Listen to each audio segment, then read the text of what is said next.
আমার প্রিয় ছাত্রছাত্রীরা, আশা করি তোমরা সবাই ভালো আছো। আজ আমরা নভেম্বর মাসের মূল্যায়ন নিয়ে হাজির হয়েছি।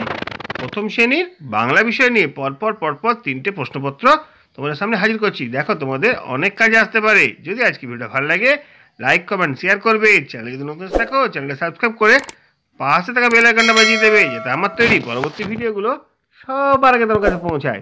চলো প্রশ্নপত্রগুলো দেখে নিই। প্রথম কোশ্চেন হচ্ছে, নদীর ঘাটের কাছে কবিতাটির প্রথম 4 লাইন লেখো। তারপরে অর্থ লেখো। মৃগ তৃণ গগন খুঁড়ো। বিপরীত শব্দ লেখো। ভালো রাত কালো দূরে। বাক্য গঠন করো। সনসন নদী ঝিকমিক মৌচাক। স্বরসন্ধি বসিয়ে স্বরচিহ্ন বসিয়ে শব্দ বানাও। ব গয়সু দন্তন্য দ ক ন ব বর্গীজ র ব তালিবস্য খ। বর্ণগুলিকে ঠিকমতো সাজিয়ে শব্দ গঠন করো। হস্য লয়সি তালিবস্যসি লয়াকার অনুসং বয়াকার তালিবস্যয়াকার পয়কার ক আর তালিবস্যসি র তালিবস্যসি। কথাগুলোকে সাজিয়ে বাক্য গঠন করো। মুড়ি খায় বোদে রহিম। ঢাকা আসাদাদা এলো থেকে আজ। ভাই মিলে খেলা হবে। রাতে বাজায় রাতে আধার আসিফ বাঁশি। এরপর আমরা দেখে নেব রিকার দেওয়া কথাগুলো বেছে নিয়ে লেখো। বৃথা সময় অপচয় করো না। যেটা রিকার দেওয়া কথা রয়েছে সেটা এখানে লিখতে হবে তোমাকে। কাউকে ঘৃণা করতে নেই, কেউ পৃথক নয়, হৃদয় জুড়ে থাকুক, ভালোবাসা থাকুক। শব্দগুলোকে সঠিক শূন্যস্থানে বসাও। সাত সাগরের পাড়ে পলাশ বনে না পাড়ে যেতে বনে। আকাশে ভেসে জল নিতে আসে কে, মেঘ না রামধনু। চুলে দেবে গুঁজি, সাদা ফুল না অশোক ফুল। নেক্সট রয়েছে, নুরুর আসল নাম কি? সহজপাঠ বইটি কার লেখা? রবি কোথায় বেড়াতে গিয়েছিল? এই প্রশ্ন উত্তর তোমায় লিখতে হবে। মাদি দুটো বাক্য আছে এখানে লিখতে বলেছে। এরপর আমরা চলে আসবো পরের একটা প্রশ্নপত্র। দেখো, নিচের কবিতাটি সম্পূর্ণ করো। কতদিন ভাবে ড্যাশ উড়ে যাবে কবে। যেটা খুশি সেটা যাব ড্যাশ মজা হবে। তাই ফুল একদিন মিলে দিল ড্যাশ ড্যাশ হলো তারে কে করিবে মানা।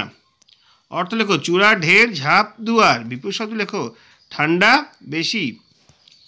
সঠিক প্রশ্ন উত্তর দাও। এইবার বাঁদর কলা ভয় সাহস পেয়েছে। জেলে রুই পুঁটি মোড়লা মাছ ধরে। মেঘ থেকে পড়ে বাজ তীর ফুল। চিঠি পেয়ে মৈনী পিসি দিদি কৈলাস আজ এলো। নেক্সট রয়েছে, পরের লাইন লেখো। সাত সাগরের পাড়ে পারিজাত বনে। তারপরে কি লাইন আছে কবিতায় সেটা তোমাদের এখানে লিখতে হবে। আমি ভাবি ঘোড়া হয়ে মাঠ হব পার। তারপরের লাইনটা এখানে লিখতে হবে। শূন্যস্থান পূরণ করো। খাঁদু ওকে ড্যাশ ছুঁড়ে তাড়া করছে। ড্যাশ রবে বাজ মেলে দিল দাঁত। ওর ড্যাশ বেচে ফুলের তোড়া। কত ড্যাশ ওরা সাজে চলে আসে ছেড়ে বাড়ি। তারপরে দেখো, সাজিয়ে লেখো। দেখি যখন নাই সে নাইতে। ভালো মৌরি থাকি খেলে।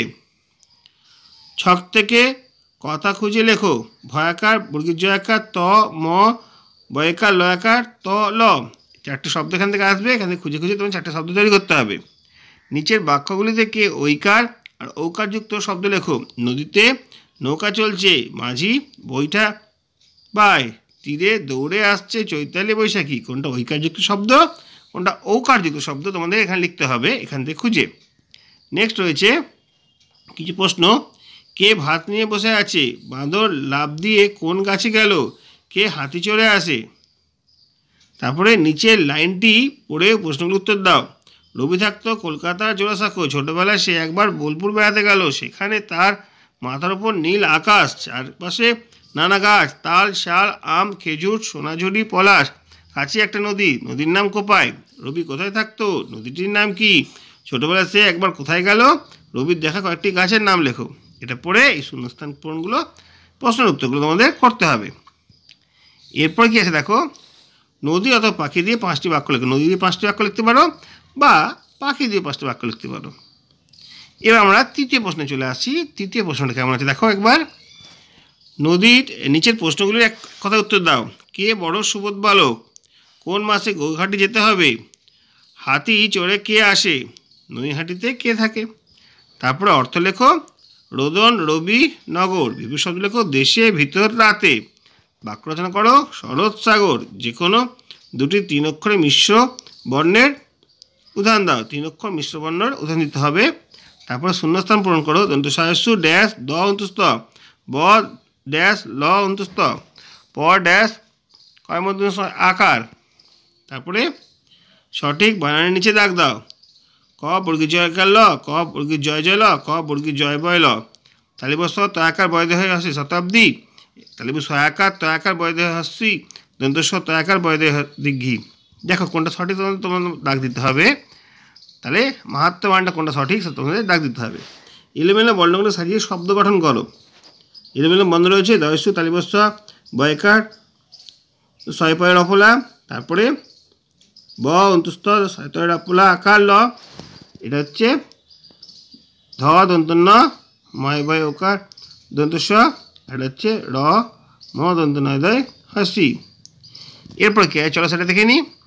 দেখো এরপরে রয়েছে এসেছে শরৎ হিমের পরশ কবিতাটি প্রথম 4 লাইন লেখো। কবিতাটা সহজপাঠ থেকে নেওয়া হয়েছে। কবিতা 4 লাইন তুমি এখানে লিখবে। তারপরে ডান দিকের সঙ্গে বাঁ দিকে মেলাও। বাঁ দিকে আছে আমার কাছে এসো সুরেন্দ্র তুমি অতি সুরেন্দ্র অতিশয় আপনি আমায় লজ্জিত হইল ক্ষমা করুন অন্যায় কর্ম করিয়াছ তোমায় কিছু জিজ্ঞাসা করিব। দেখো এইভাবে 3টে প্রশ্ন তোমাদের জন্য হাজির করলাম। আশা করি তোমাদের অনেক কাজে আসবে। যদি ভালো লাগে লাইক কমেন্ট শেয়ার করবে। চ্যানেল যদি নতুন থাকো চ্যানেলে সাবস্ক্রাইব করে পাশে থাকা বেল আইকনটা বাজিয়ে দেবে, যাতে আমার তৈরি পরবর্তী ভিডিওগুলো সবার আগে তোমার কাছে পৌঁছায়। তোমরা প্রত্যেকে ভালো থাকবে।